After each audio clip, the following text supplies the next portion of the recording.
စစ်ကောင်စီရုံးဆိုင်တဲ့နေပြည်တော်မှာ73စီ1လီတာရေသန့်တပူကိုပြပရောင်းစေငွေကျပ်12000အထိဈေးပေးဝယ်ယူနေရတယ်လို့ဒေသခံတွေကပြောပါတယ်။နေပြည်တော်မှာမတ်လပထမပတ်ကရေသန့်1လီတာဘူးခွနဲ့73စီတပူကိုငွေကျပ်6500အထိသာဈေးရှိခဲ့ပြီးတော့မတ်လဒုတိယပတ်ကနေမတ်လ29ရက်အထိရေသန့်1လီတာဘူးခွနဲ့73စီတပူကိုကျပ်12000အထိဈေးတက်လာကစီဝယ်ယူရရှိမှုပါခက်ခဲလာတယ်လို့ဆိုပါတယ်။စီစေးကတရရိတ်ထိုးတက်လာနေတဲ့အပြင်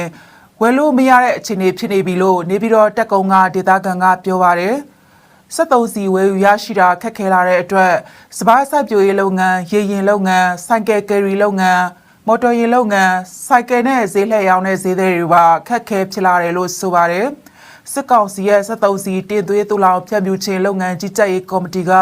မတ်လ28ရက်အတွက်နေပြည်တော်မှာ